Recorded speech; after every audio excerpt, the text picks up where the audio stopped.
Olá pessoal, estou aqui de novo para continuar com a nossa aula de revisão de formação de imagens em espelhos e lentes, né? Agora a gente vai dar continuidade falando de espelhos esféricos, formação de imagens em espelhos esféricos, tá certo? E aí eu queria trazer aqui algumas imagens de alguns espelhos que aparecem aí no nosso dia a dia, né? Eu tenho aqui uma imagem daquele dispositivo que o dentista usa, né, para poder primeiro chegar onde ele quer, né, com o aparelho e ver a imagem ampliada do dente, né, ou do que ele está procurando no dente, tá? A gente tem aqui um espelho, né, parece que está preso numa parede, mas avistando um carro, e a gente encontra esses espelhos, que não são planos também, em alguns veículos, né, nos retrovisores de alguns veículos.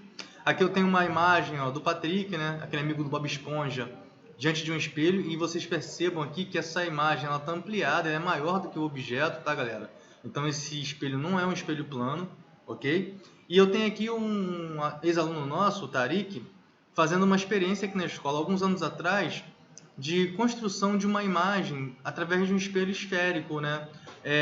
Aqui eu tenho um objeto, seria uma fonte primária de luz, porque é uma vela, tá certo? Aqui eu tenho um dispositivo que é um espelho côncavo esse, tá, gente?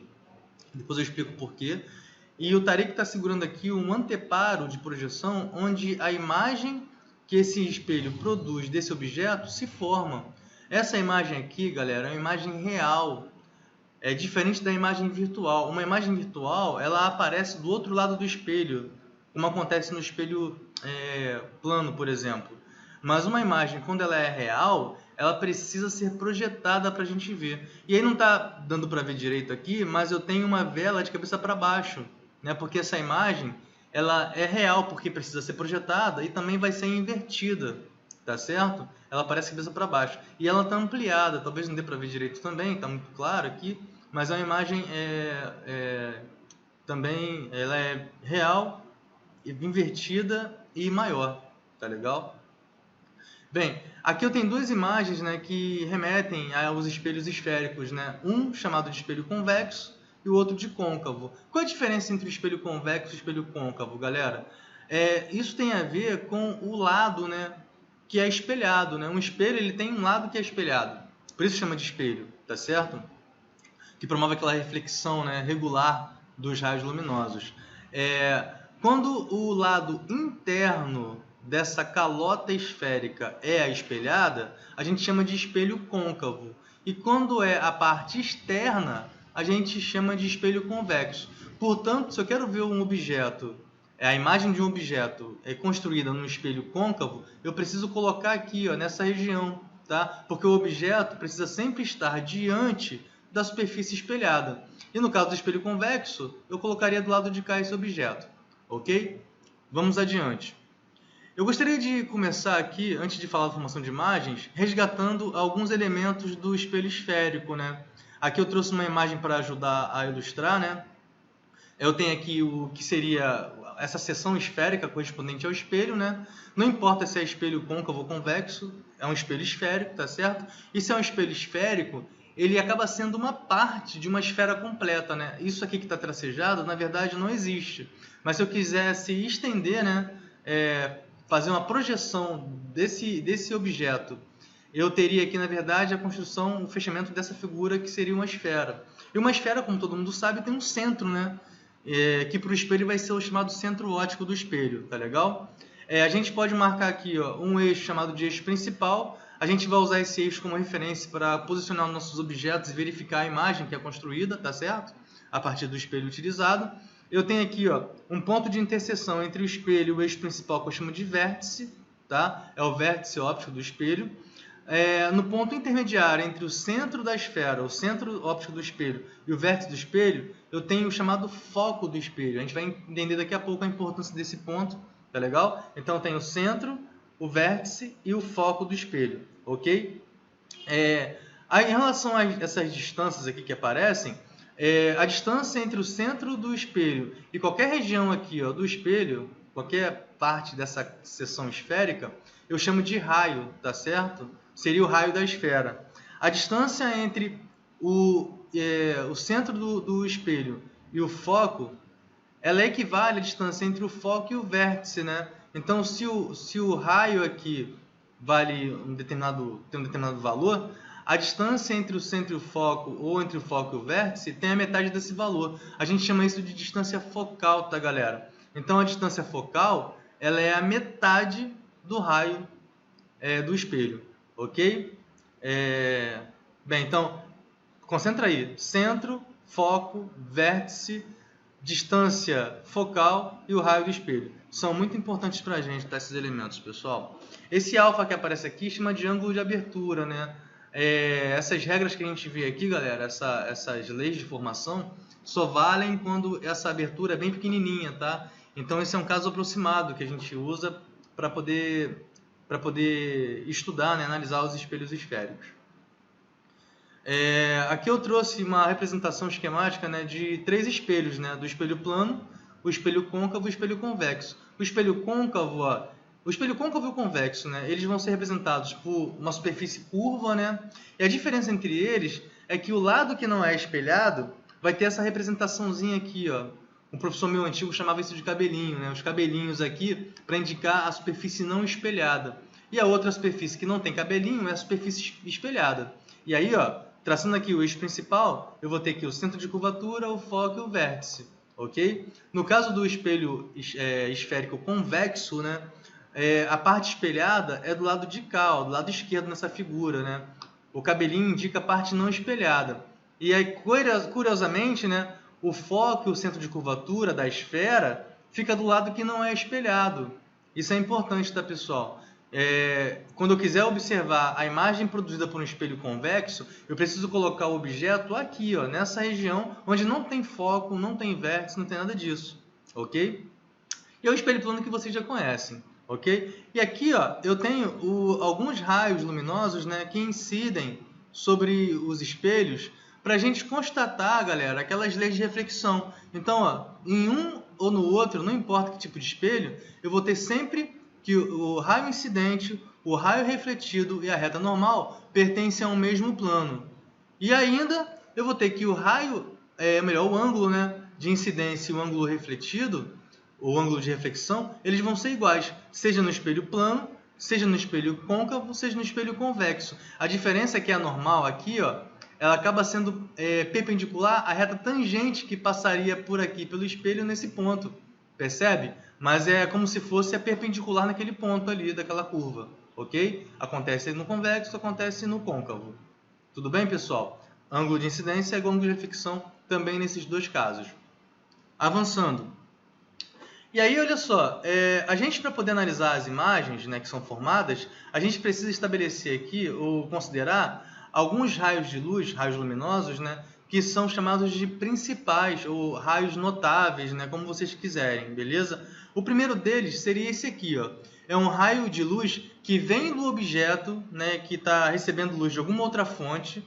Essa luz reflete nesse objeto e é encaminhada para o espelho, né? E a partir do espelho sofre nova reflexão. Um desses raios é esse raio aqui, ó, que é um raio que incide no espelho curvo, esférico, né, de maneira paralela ao eixo principal. Então, esse raio corre aqui, ó, ele caminha paralelamente ao eixo principal e todo raio que chega no espelho, incidindo paralelamente nesse espelho ao eixo principal, ele reflete passando pelo foco do espelho. Por isso que é importante o foco, tá, galera? Aqui, ó, raios paralelos retornam, né, eles emergem do espelho, passando pelo foco do espelho. Outro raio importante aqui, ó, é um raio que, ao invés de passar pelo espelho na volta, passa pelo espelho na ida, né? Então, ele sai do objeto que está sendo iluminado, cujos raios são refletidos e seguem para o espelho. Esse raio que passa pelo foco indo para o espelho, quando ele retorna paralelamente. Então, se o raio vai paralelo, volta pelo foco. Se ele vai pelo foco, ele volta paralelo. Tá certo? E tem um outro raio aqui, a gente tem mais um pelo menos, mas a gente vai parar nesse terceiro, galera, que é esse raio aqui, ó, que passa pelo centro de curvatura. Ele corre em cima do raio do espelho, né? A direção radial do espelho esférico, né? Então, se ele passa pelo centro de curvatura do espelho, quando vai para o espelho, no retorno, ele volta também pelo centro de curvatura, porque é como se ele estivesse caminhando na direção do raio, né? E o raio é sempre perpendicular a reta tangente naquele ponto de incidência do raio de luz, tá certo? Então ele vai pelo centro, volta pelo centro. Galera, esses 3 raios aqui são os raios que nós vamos usar para tentar identificar a posição de formação das imagens produzidas por esse espelho, né? Pelo espelho côncavo e pelo convexo. A gente teria um outro aqui que seria o raio que incide no vértice, né?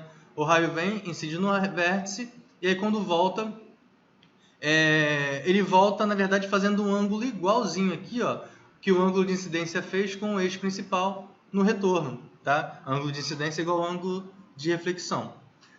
Como é que seria isso nos espelhos convexos, né, galera? Os raios luminosos nos espelhos convexos, eles vêm do lado de cá, né?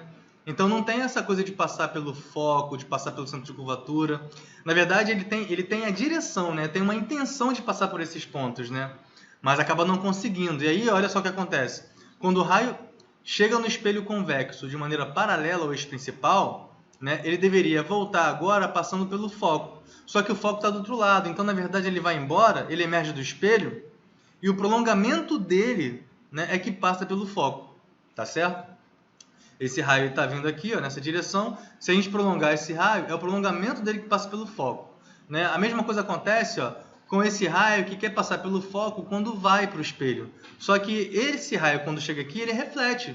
Então ele não consegue continuar o caminho dele, né, a viagem dele. Ele retorna. Agora, quando ele retorna de maneira paralela, né? Ele vem aqui tentando passar pelo espelho, a gente consegue ver aqui pelo prolongamento, e quando retorna paralelo ao eixo principal, tá certo?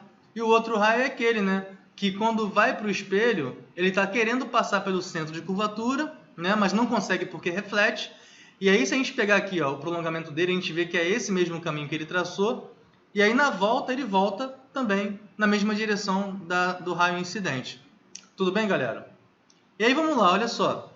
Como é que a gente vai fazer aqui agora? A gente vai separar, né? Vai classificar as imagens formadas em função do espelho, obviamente, né, utilizado, nesse caso aqui o espelho côncavo, né, e da posição do objeto ao longo do eixo principal. Isso vai valer para o espelho côncavo apenas, porque o espelho convexo não tem centro, não tem foco, não tem nada do lado onde o objeto se posiciona, né? Então aqui eu vou ter esse objeto que está posicionado do lado esquerdo do centro de curvatura. A gente fala que o objeto está além do centro de curvatura, tá certo? E vamos analisar o caminho percorrido pelos raios principais, né? Depois que deixam o espelho, na verdade, porque a gente vai olhar para os raios que emergem do espelho quando for falar de imagem, tá? Então aqui, ó, eu vou ter o seguinte, desculpa, um primeiro raio principal que vai sair do topo desse objeto, beleza? E que segue paralelamente até o espelho. Quando ele volta, passa pelo foco.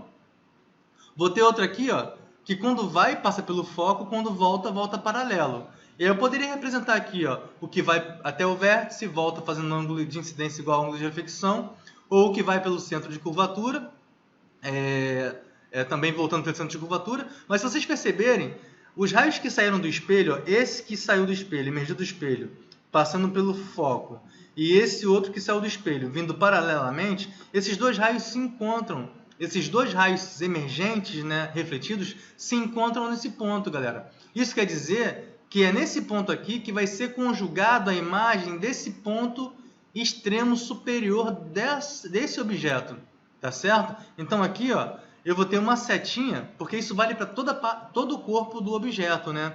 Lembrando que é um corpo extenso, então vai ter vários infinitos pontos, né, formando esse corpo. Mas se eu pegar esse pontinho aqui de cima, eu consigo determinar o pontinho onde vai ser conjugada essa imagem.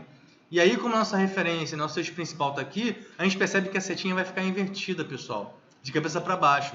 Então, quais seriam as características dessa imagem formada por um espelho côncavo quando o meu objeto está além do centro de curvatura? Ora, ela vai ser uma imagem que está invertida, ela está de cabeça para baixo, confere?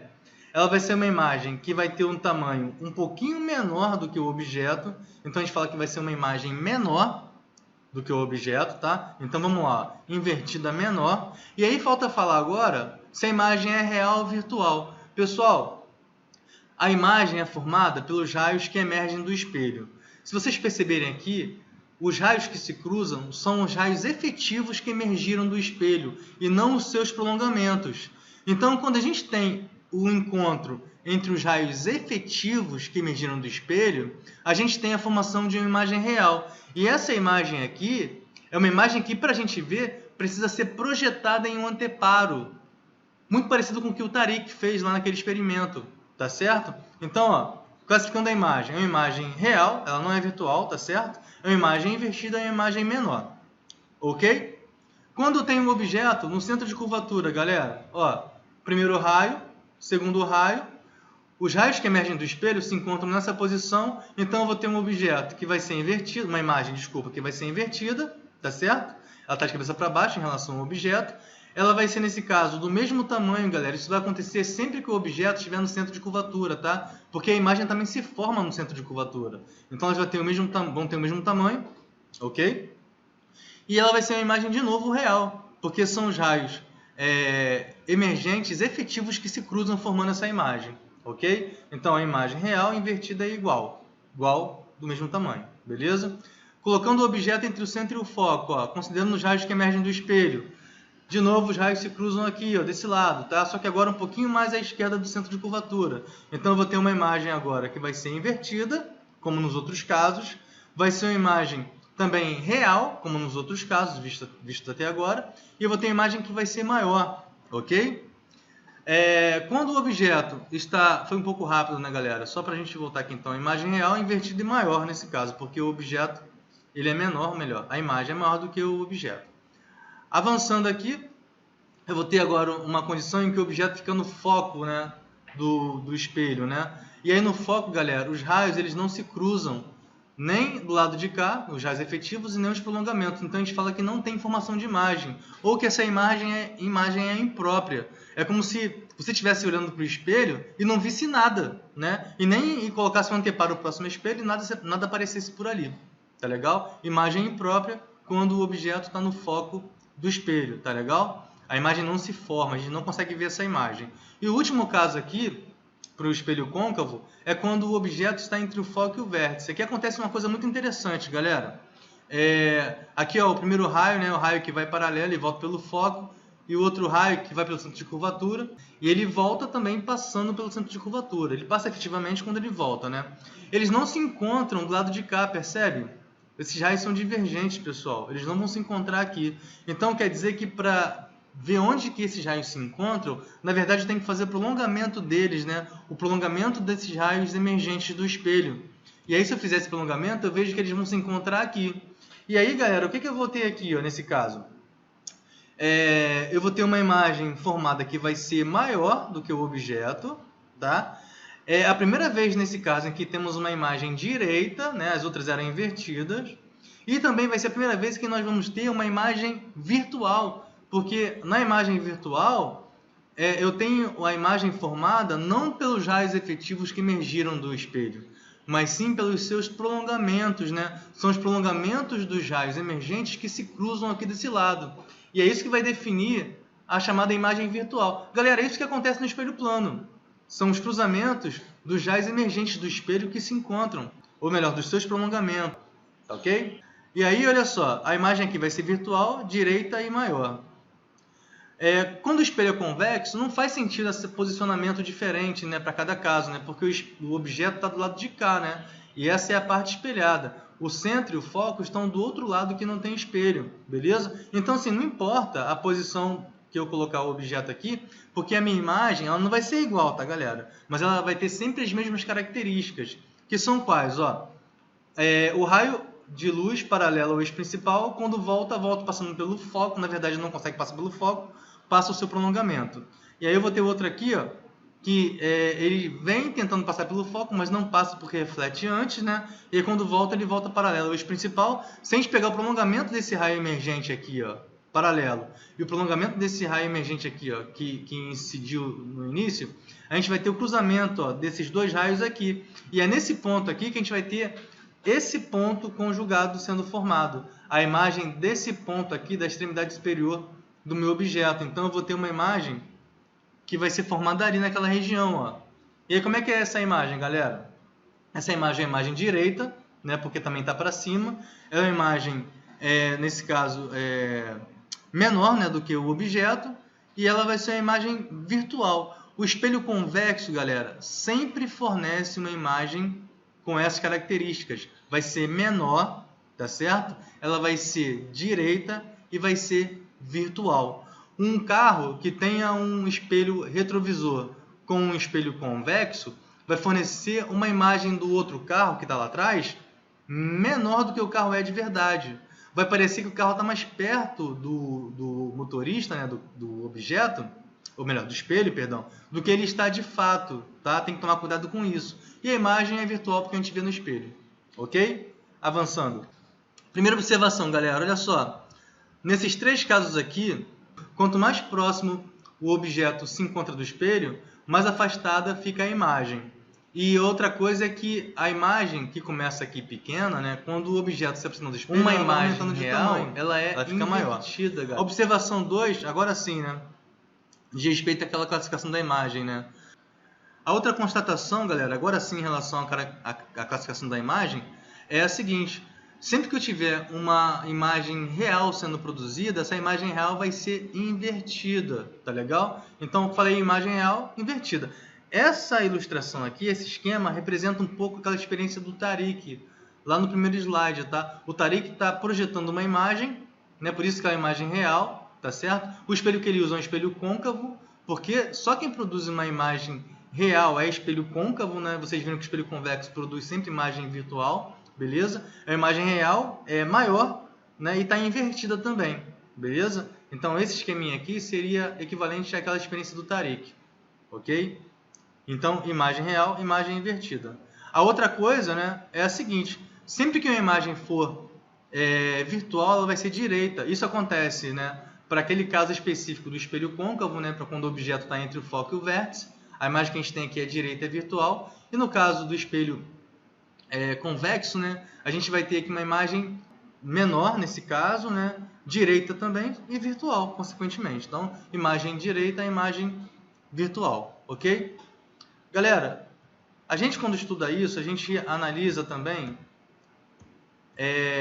do ponto de vista das chamadas equações de Gauss, né? Ou estudo analítico que a gente faz dos espelhos, né? E aí, ó, a equação de Gauss ou a equação dos pontos conjugados é essa aqui, ó, que relaciona a distância focal com a posição dos objetos, né? Do objeto e da imagem formada. E nós temos também a equação do aumento linear, né? Que relaciona o tamanho da imagem formada e o objeto, ou da distância, né, da imagem ao espelho e do objeto ao espelho, tá legal?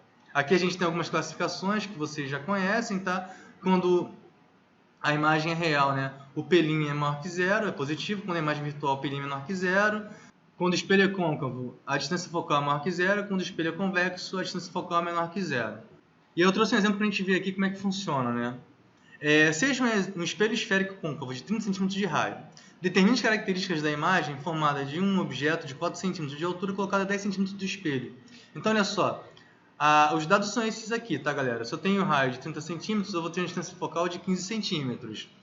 E o P de 10 cm significa dizer que o objeto está entre o foco e o vértice do espelho. Vai me dar uma imagem virtual, direita e maior, tá certo?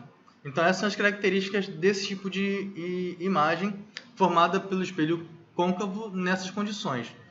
Uma outra forma que a gente tem, galera, de classificar essa imagem é a partir dos dados de P', de I, né, que a gente consegue calcular usando a equação dos pontos conjugados e a equação da ampliação. E aí, olha só, eu não mudei o comando propositalmente, né, mas ele poderia pedir aqui para achar o P', para achar o I, enfim. Pedir para a gente achar, na verdade, características da imagem. E vou resolver de uma outra maneira. Se eu usar a equação dos pontos conjugados, a equação de Gauss aqui, eu posso pegar e reescrever a equação de Gauss, né, colocando 1 sobre P' no primeiro membro. E eu teria aqui 1 sobre F menos 1 sobre P no segundo.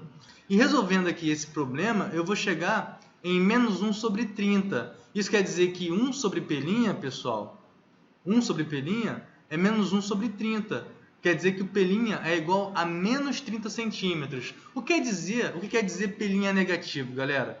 P' negativo quer dizer que a minha imagem, ó, vou voltar aqui rapidinho, ó.